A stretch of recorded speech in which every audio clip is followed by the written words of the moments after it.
Hello everyone. Most PR professionals think journalists discover sources through PR pitches, but the reality is very different. I mean, PR pitches is just one aspect of the entire PR sphere.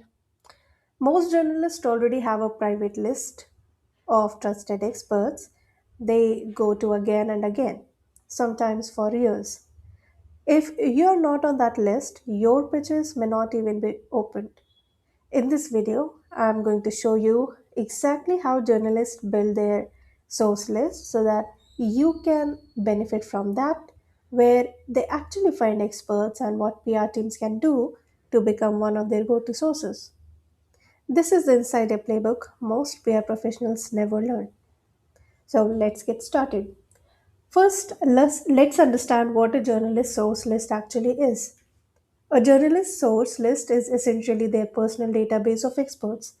These are the people they trust to respond quickly, give quotable insights, explain complex topics clearly, not promote themselves excessively. For example, a tech journalist might maintain five AI startup founders, three cybersecurity experts, two venture capitalists, four SaaS founders, two academics, and so on and so forth.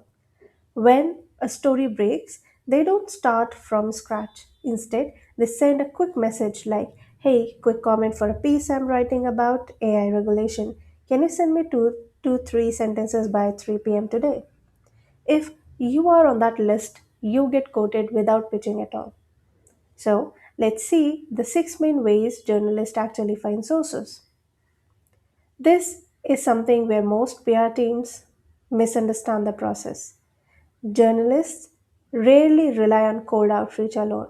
So, here are the six biggest places they find or they build their expert networks. The first and the biggest one is previous articles. Journalists constantly look at who was quoted in past coverage. Example workflow looks like a journalist writing about SaaS pricing might search for SaaS pricing strategy expert or subscription pricing analysis. They open articles from outlets like industry blogs, trade publications, competitor media outlets. Then they identify experts already quoted. Those names often get added to their own future source list. The PR insight that we need to learn from this is that if your client get quoted once, that quote can generate dozens of future media requests. The second one is social media platforms, especially Twitter and LinkedIn. Many journalists build their source list through social media observation. They look for people who consistently share smart commentary, original research, thoughtful analysis, strong opinions on industry topics. For example, a journalist covering AI might follow founders, engineers, researchers, policy experts. When news breaks, they check those feeds for who is saying something insightful. Then they reach out. So, the insight here is that posting valuable industry analysis can generate inbound media requests. Next is expert databases like Harrow, Quoted, SourceBottle, etc. Journalists often use expert sourcing platforms like Harrow, which is also known as Connectively, Quoted, SourceBottle, ProfNet, etc. These platforms allow them to request quotes, interviews, and expert commentary. However, journalists usually save the best respondents into their personal source list, meaning one great Harrow response can turn into years of coverage opportunities. The next is conferences and industry events. Journalists also build sources through conferences, panels, webinars, podcasts, speaking events. When they hear someone explain a complex topic very well, they often note good future source.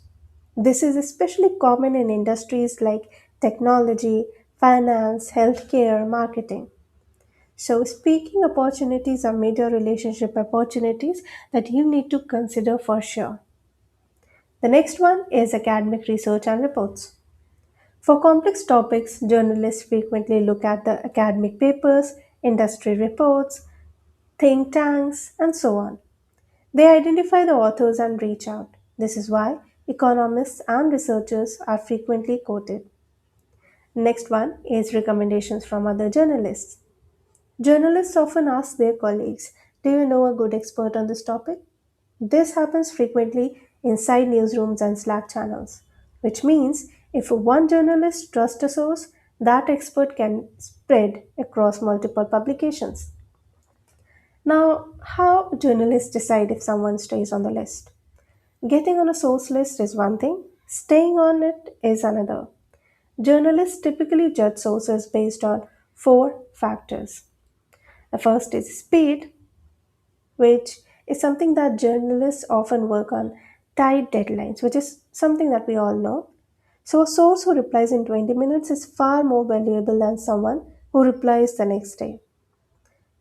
The next factor is about clarity, which is that journalists prefer sources who give them clarity with concise quotes, clear explanations, and no jargon. A great quote is copy paste already. The third factor is non promotional insight. So, journalists dislike answers that sounds like marketing or self promotion. Let me give you an example of a bad quote. At our company, we provide the best solution. This is a bad one because this is self promotional and sort of marketing. Let me give you now an example of a good quote, which is the biggest mistake SaaS companies make with pricing is. So you see the difference, right? The clarity, the thing that your pitch is not promotional, not marketing, not salesy, is something that makes you stand out. The next factor is reliability. If a source cancels interviews, misses deadlines, provides fake insights, they quickly get removed from the list. And this is something that you need to be very careful about while you do the PR campaigns.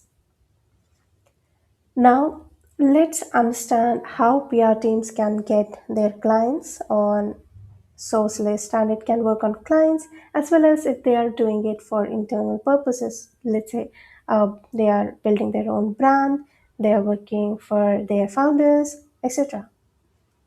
This is a practical strategy which is which talks about how PR professionals can intentionally place themselves or their clients onto journalist source list. The first is to focus on repeat journalists. So instead of pitching 500 reporters once, focus on just 20 journalists. That's enough. But those 20 journalists must be someone who regularly covers your niche. Your goal is to become their reliable expert. Strategy number two is send insights, not pitches. Instead of pitching a story, send something like, "Saw your recent article about AI regulation. One trend we are seeing with SaaS founders is this. This positions your client as a helpful source.